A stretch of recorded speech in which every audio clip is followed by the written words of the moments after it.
हमारी आज वज़ीर-ए-आज़म इमरान खान साहब से आइन और कानून के मुताबिक हमारी जो मुलाकात होनी थी उसके लिए हम लोग हाजिर हुए। जेल इंतज़ामिया जिसमें आफ्ताब और मज़र, जब हम लोग अंदर गए तकरीबन 2 घंटों के इंतज़ार के बाद उसके पास एक कागज़ पकड़ा हुआ था मज़र के पास, और उसने कहा कि आप वज़ीर-ए-आज़म इमरान खान साहब से कोई सियासी गुफ्तगू नहीं कर सकते।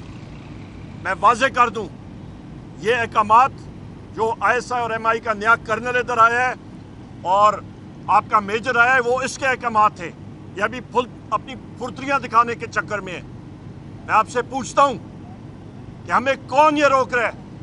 हम लोग यहाँ पे कोई चने या छोले बेचने के लिए आए हैं? हम लोग सियासी वर्कर हैं। ये leader of the opposition senate में है, मैं leader of the opposition national assembly में हूँ, सेक्रेटरी जनरल पाकिस्तान तहरीक इंसाफ हुई है, चीफ ऑफ स्टाफ में वज़ीर-ए-आज़म इमरान खान साहब के। हमने पार्टी के मसाइल डिस्कस करने होते हैं। हमने ये नहीं कहना होता है सर आपकी कमीज़ बड़ी अच्छी। हमने फैसले लेने होते हैं, खान से डायरेक्शंस लेनी होती हैं।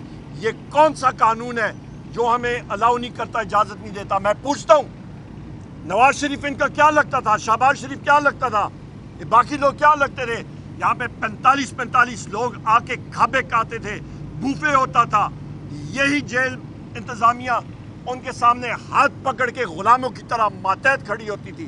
कंडेम करता हूँ और इंशाअल्लाह ताला यही चीज़ फ्लोर ऑफ द हाउस पे उठाऊंगा।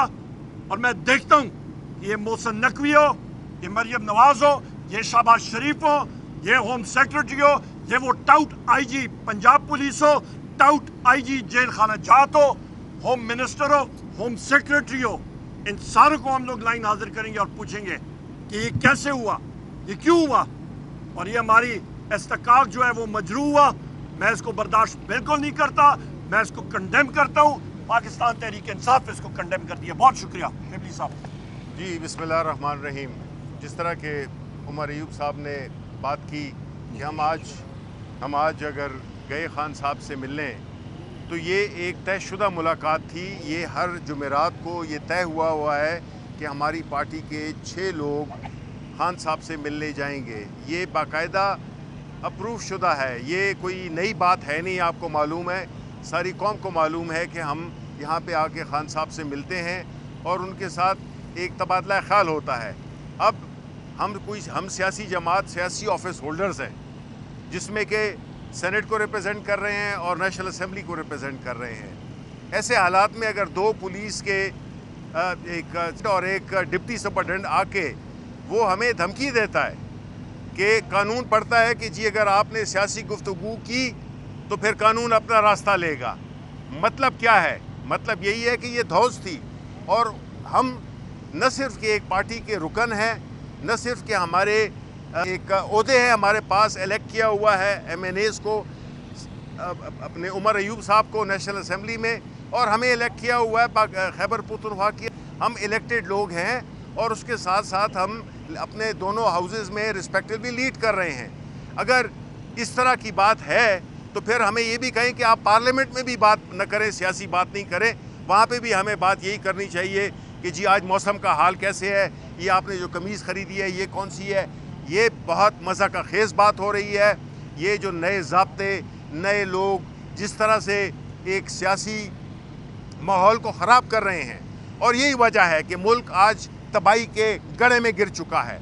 आप लाख तकरीरें करें, आप लाख उम्मीदें दिलाएं, लेकिन जो कुछ ग्राउंड पे हो रहा है, चाहे वो पाकिस्तान के अवाम के साथ हो या उनकी सबसे बड़ी नुमाइंदा जुमात पाकिस्तान तहरीक इंसाफ इमरान खान के साथ जो हो रहा है, तो ये मुल्क नहीं तरक्की कर सकता, ये मुल्क आगे नहीं जा सकता, ये सियासी अदम इस्तेकाम नहीं ख़त्म हो सकता, ये मईशत नहीं ठीक हो सकती।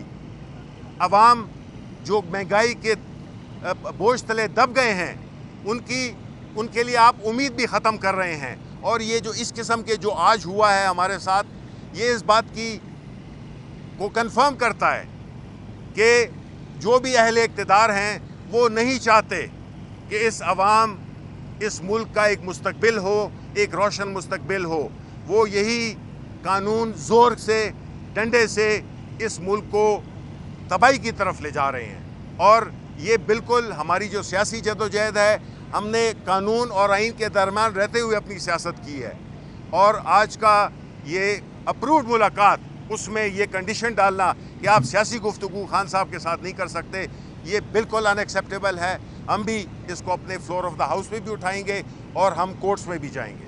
میں یہاں پہ اپنے تحریک انصاف کے جتنے ایکٹیوسٹ ہیں ان کو دلی مبارکباد پیش کرنا چاہتا ہوں۔ 13 اگست کی شب، 14 اگست کو آپ نے جشن آزادی، حقیقی جشن آزادی آپ نے منائی، اور انشاءاللہ تعالی آپ کی اس جستجو کی وجہ سے، اور بالخصوص آپ کے پنجاب کے، سندھ کے اور بلوچستان جہاں پہ فسطیت کا بازار گرم تھا، لوگوں کو صرف پاکستان کا جھنڈا اور پی ٹی آئی کا جھنڈا لہرانے کے اوپر ان کے اوپر ایف آئی آریں ہوئی ہیں جس کو ہم لوگ کنڈیم کرتے ہیں۔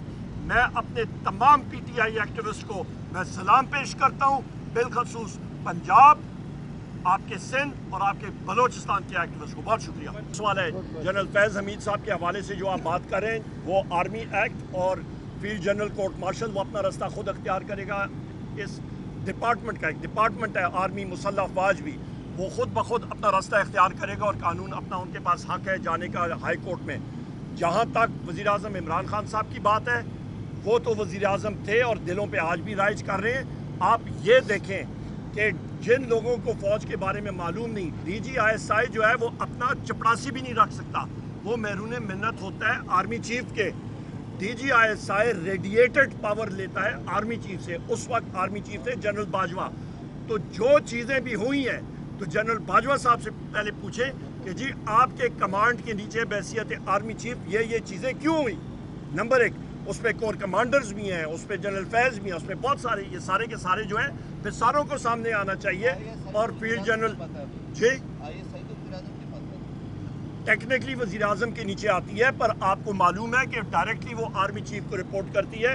اور دوسری چیز یہ ہے کہ سرونگ جنرل اس کو لیڈ کر رہا ہے۔ صرف ایک بات تاریخ میں جنرل کلو صاحب، محترمہ بے نظیر بھٹو صاحبہ کے ٹائم پہ ڈی جی آئی ایس آئی ایک ریٹائرڈ جنرل تھے، ورنہ ہمیشہ سرونگ جنرل ہوتا ہے۔ جو سرونگ جنرل ہوتا ہے وہ آرمی چیف کے تابع ہوتا ہے، گو کہ آپ کے آئین اور قانون میں وہ وزیر اعظم کے تحت آتا ہے۔ وزیر اعظم کو تو اس کو تو یہ نہیں پتا کہ وہاں پہ رستہ کہاں پہ ہے، وہ تو وہاں پہ دیکھ کے، جو ہمارا ابھی کا فارم 47 کا وزیر اعظم ہے، وہ تو ایک حوالدار صاحب آ جائیں اس کو وہ 3 بار سلوٹ کر کے تو سائٹ پہ وہاں پہ کرسی پہ بٹھاتے ہیں، ان کی تو یہ اوقات ہے۔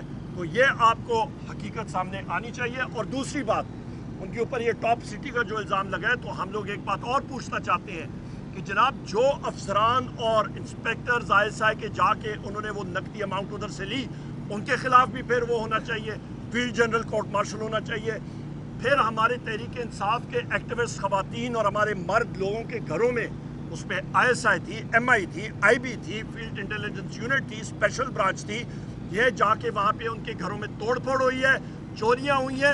تو اس وقت کے جو بھی آپ کے سربراہ ہیں ان ساروں کے خلاف ایف آئی آرز اور فیلڈ جنرل کورٹ مارشل ہونا چاہیے۔ خواجہ آصف کو تو آرمی وہ ہے، گو کہ وہ اس کو کہتے ہیں ڈیفنس منسٹر، اس کو تو اسٹرکچر کا پتہ نہیں ہے، دور دور سے اس کا کوئی لینا دینا ہی نہیں ہے، وہ تو اپنے گھر میں اس کو کوئی جی ایچ کیو کے قریب بھڑکنے نہیں دیتا ہے ڈیفنس منسٹر۔ حقیقت یہ ہے نمبر 1، اس کو میرا خیال ہے کسی ڈیٹ آفس میں کوئی نہیں آنے دیتا۔